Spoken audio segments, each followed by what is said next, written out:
Oui, tous. Du coup, voilà. Vincent m'a déjà un petit peu présenté. Donc, je m'appelle Pauline Combet, j'ai 25 ans.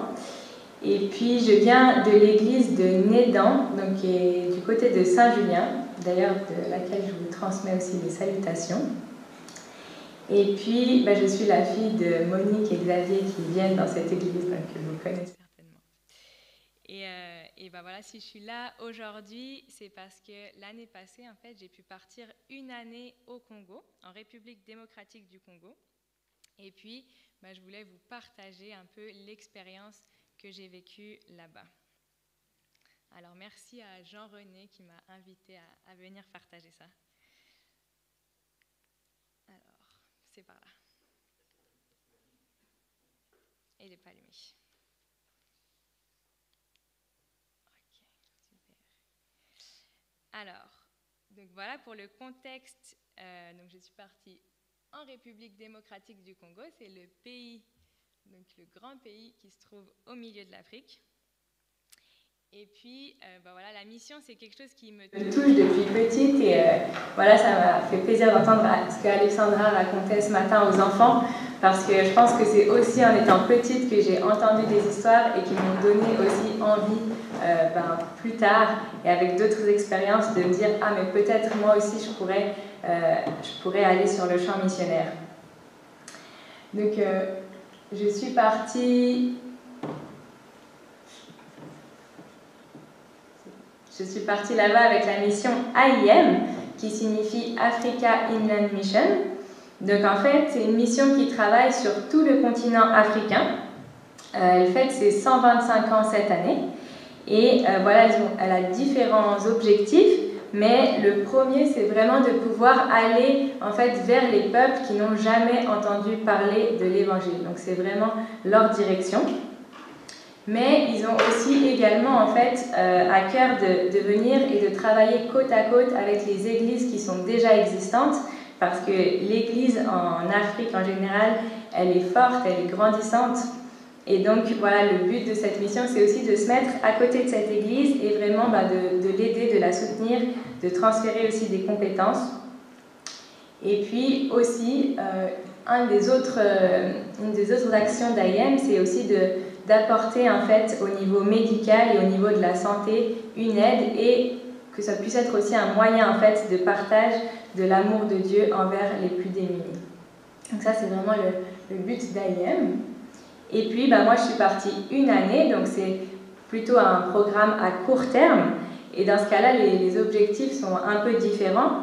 Je dirais qu'en premier, ce que j'ai fait, c'est simplement découvrir la mission, en fait, découvrir qu'est-ce que c'est la mission, et aller aux côtés des missionnaires qui sont là à plus long terme et découvrir ce qu'eux font et en fait rentrer dans leur travail à eux, et peut-être aussi leur apporter parfois de l'énergie, du renouveau, parce que c'est sûr que c'est aussi fatigant d'être missionnaire à long terme. Et puis, une deuxième chose, c'est tout simplement de s'intégrer dans la culture. C'est un grand choc culturel d'aller dans un pays qui est complètement différent. Donc voilà, c'est juste de comprendre une autre culture, d'apprendre la langue. Ça, c'était aussi une grande partie du temps que j'ai passé là-bas, c'est simplement d'apprendre la langue locale. Alors, au Congo, il y a beaucoup de langues différentes. Moi, j'ai appris le Swahili, qui était la langue dans la ville où j'étais. Le français est aussi une des langues nationales, mais disons que la langue de cœur des Congolais n'est pas forcément le français. Donc voilà, c'est aussi s'intégrer que d'apprendre une langue différente. Et puis tout simplement être un témoignage au quotidien. Et par-dessus tout ça, du coup, j'ai travaillé en fait dans un centre qui s'occupait des enfants des rues. Et donc moi, j'ai mis mes compétences en fait au service de ce centre. Voilà. Alors, pour un peu de contexte,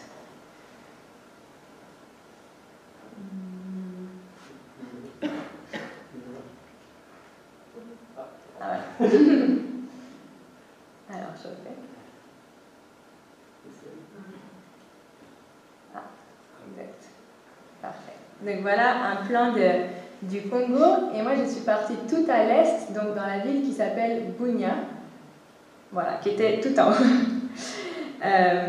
Voilà.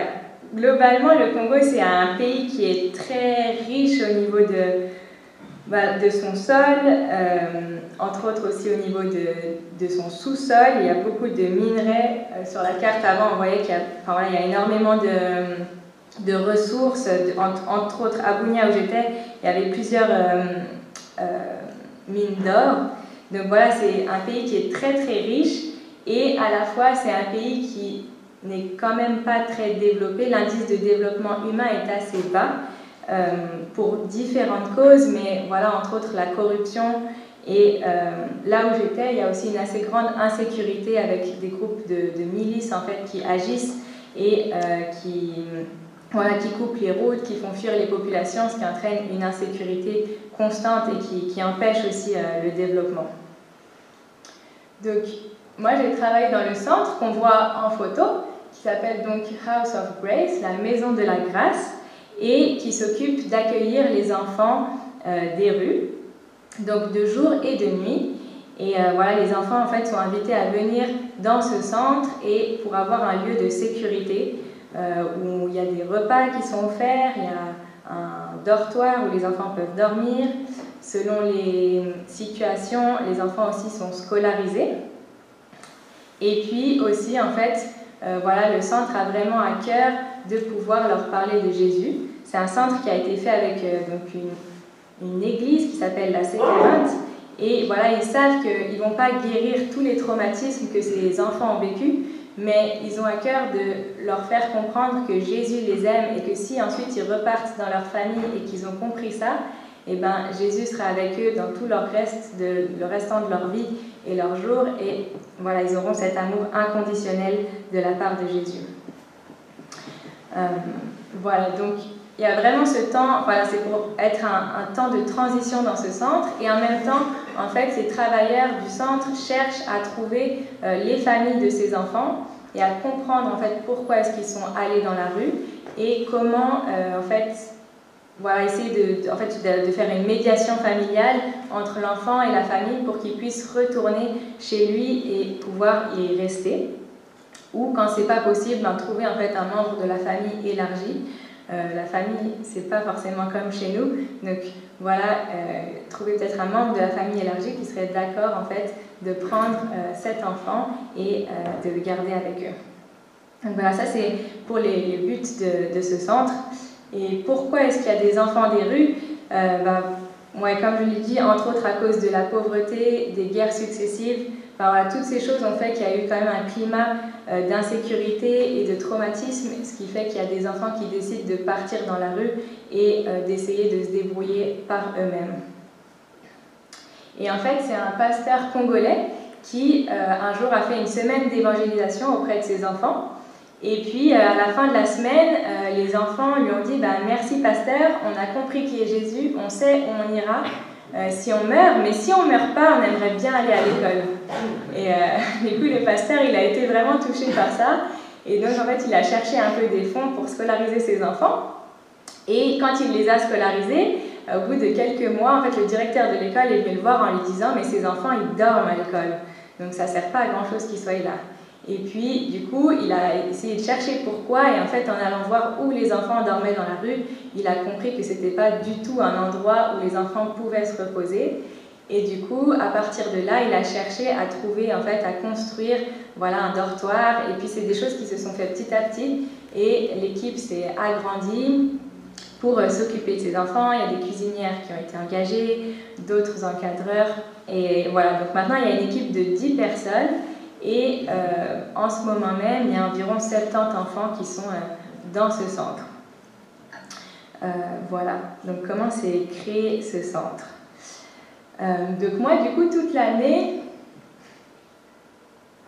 j'étais vraiment avec eux à partager leur quotidien. Donc le matin, on se retrouvait à 6h30 et puis donc on levait les enfants, on avait un temps en fait d'études bibliques tous ensemble où on chantait, on racontait une histoire de la Bible Et puis après, il y avait la matinée qui se passait. Alors comme je suis arrivée pendant le Covid, l'école en fait n'avait pas lieu, mais du coup avec le directeur du centre, on avait mis en place un moment d'école. Donc voilà, c'était assez sympa d'enseigner à lire en swahili quand je parlais le swahili depuis un mois, mais c'était une expérience. Et puis voilà, après on avait le repas tous ensemble, il y avait des moments de jeu l'après-midi, et ensuite c'était l'équipe du soir qui arrivait, et donc ça se relayait comme ça au centre. Et puis par-dessus ça, voilà, l'équipe en fait avait besoin, on demandait en fait d'avoir une formation finalement sur l'enfant, la psychologie de l'enfant, parce que c'est vrai que du coup c'était tous des membres très motivés et qui avaient compris aussi le mandat que Dieu leur avait donné auprès de ses enfants, mais qui n'avaient pas forcément fait d'études dans ce domaine. Donc du coup, on a fait avec toute l'équipe à chaque semaine, 2 heures par semaine, un rendez-vous pour discuter de toutes ces choses. Alors c'était aussi un grand partage d'expérience parce que moi j'avais peut-être la théorie en ayant fait des études ici, donc j'ai fait en fait un bachelor en psychologie et puis après le master de logopédie. Mais eux avaient toute l'expérience en fait de tout ce qu'ils ont travaillé, de tout ce qu'ils ont vu auprès de ces enfants. Et donc voilà, en fait, ça a été beaucoup un partage en fait de tout ça ensemble et aussi sûrement beaucoup de quiproquos culturels, mais j'espère que voilà, ils ont pu apprendre des choses et voilà, donc à la fin, ils ont demandé vraiment d'avoir une remise de diplôme. Et en tout cas, il y avait une cuisinière qui n'avait même jamais été à l'école, donc c'était le premier diplôme qu'elle recevait et voilà, c'était beaucoup pour elle. Alors, pour vous mettre un petit peu dans l'ambiance, j'ai une petite vidéo que je vais vous partager maintenant pour vous rendre compte un petit peu plus de ce que c'était. Et puis après, je vous partagerai 2 choses qui m'ont touchée dans ma foi et de ce que j'ai appris.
Je suis d'abord un pasteur de la Séparate et je suis le responsable du centre House of Yes, là où se trouvent les enfants de rue, les enfants non accompagnés.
and in the secondary school, senior 2.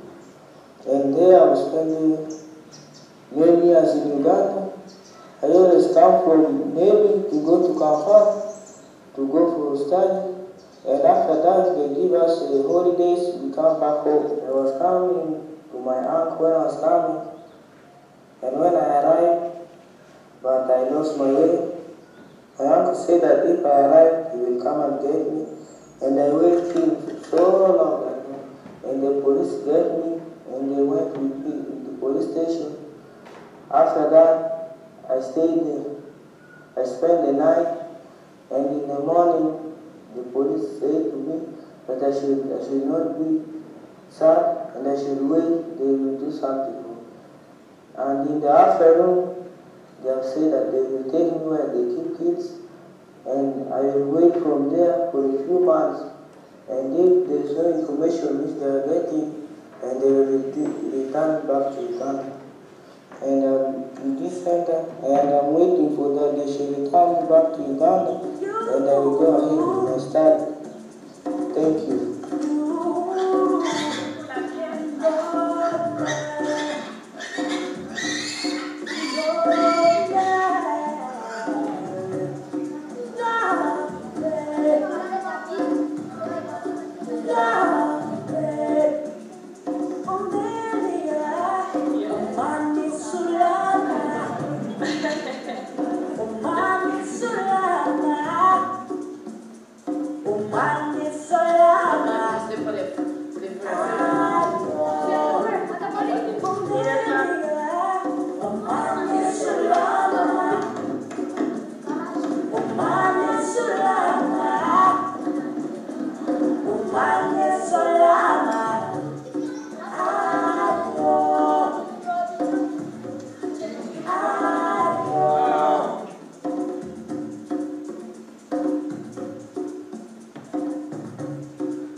Voilà, comme ça vous avez un petit aperçu de ce qu'était la vie là-bas au quotidien, dans le centre.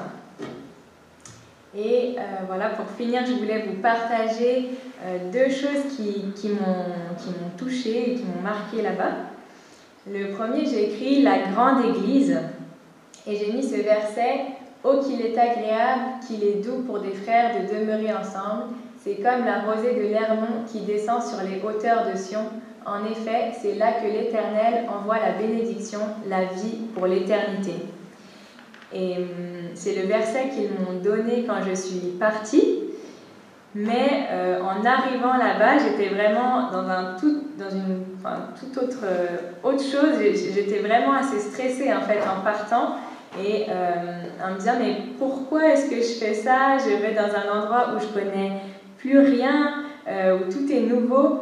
Et c'est vrai que tout à coup en fait je me suis retrouvée dans un monde où je maîtrisais plus grand-chose. Les codes de conduite, je ne comprenais pas la langue, même ouais, les signes non-verbaux ne sont pas forcément les mêmes qu'ici, on ne mange pas forcément la même chose, pas de la même manière.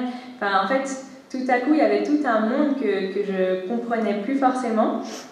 Et j'avais vraiment l'impression, en fait, de redevenir comme une enfant. Et être enfant signifie aussi être complètement dépendant. Et à un moment, j'avais même plus de Wi-Fi.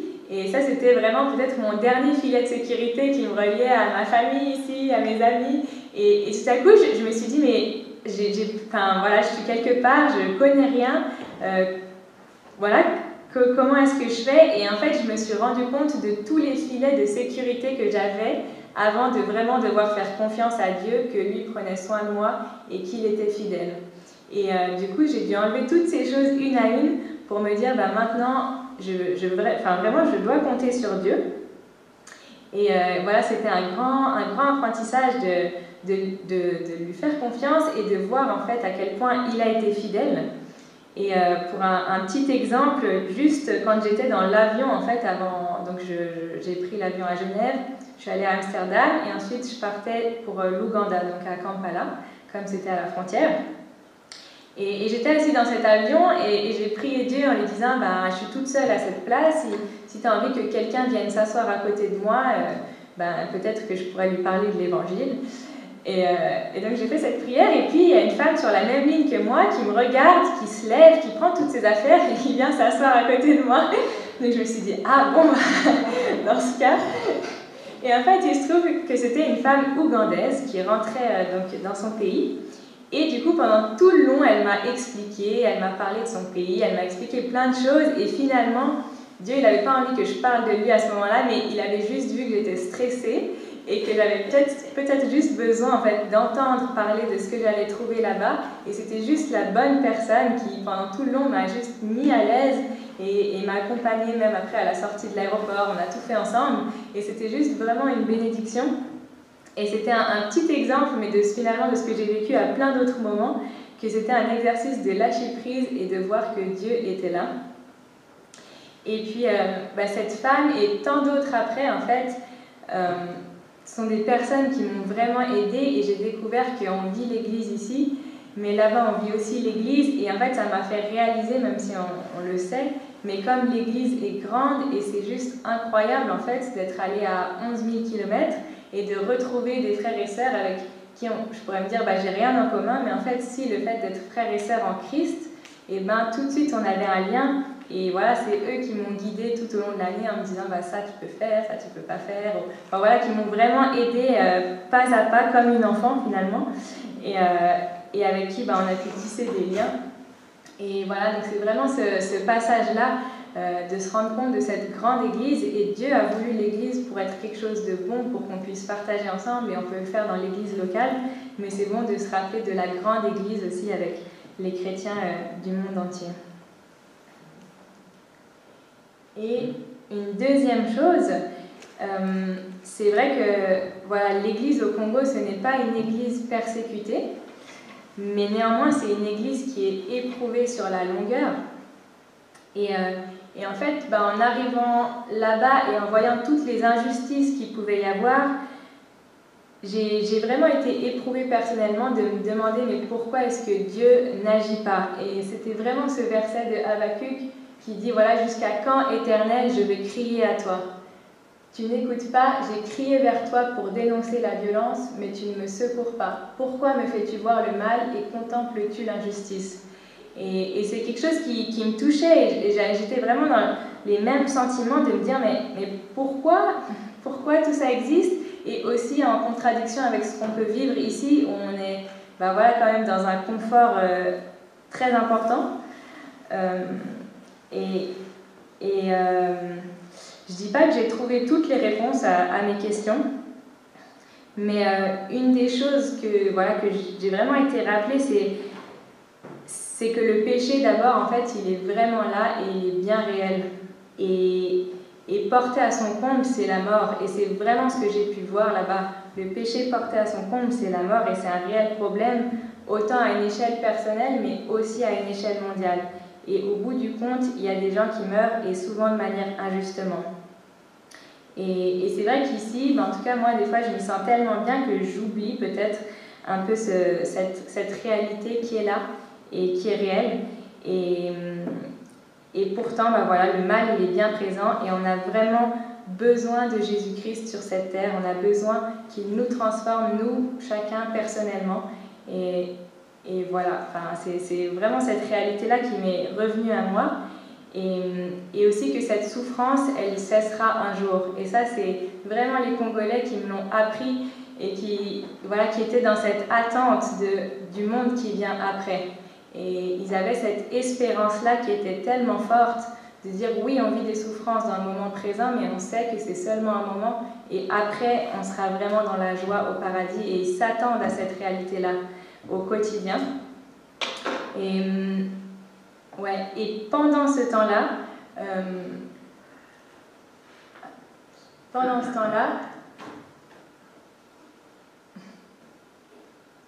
c'est bon. C'est la fin en fait de ce chapitre de Habakkuk qui vivent aussi. C'est « Mais moi, je veux me réjouir en l'Éternel, je veux être dans l'allégresse à cause du Dieu de mon salut. L'Éternel, le Seigneur, est ma force, il rend mes pieds semblables à ceux des biches et il me fait marcher sur mes hauteurs. »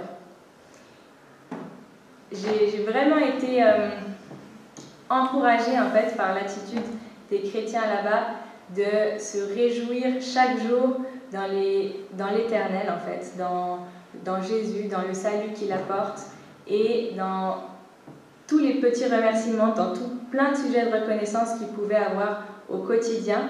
Et j'ai vraiment appris ça d'eux en fait, que voilà, il y a des difficultés présentes, mais en se remettant à Jésus, ils avaient vraiment cette paix intérieure qui leur aidait à vivre le présent et à aller pas à pas, sans forcément savoir ce qui allait arriver après, mais avoir cette confiance et cette attente dans le Seigneur. Et voilà, c'est ce que je voulais vous laisser aujourd'hui. Voilà, pour nous aussi, d'être reconnaissants pour chaque chose qu'on a dans la journée et dans cette attente aussi qu'un jour il y aura un monde meilleur. Voilà. Donc j'avais mis quelques sujets de prière pour finir, je ne sais pas s'il y a le temps, mais voilà, c'était ce que je voulais vous partager en tout cas aujourd'hui. Merci beaucoup de m'avoir écouté, et puis voilà, si jamais il y a des questions ou des discussions, après à la fin, je serai là aussi.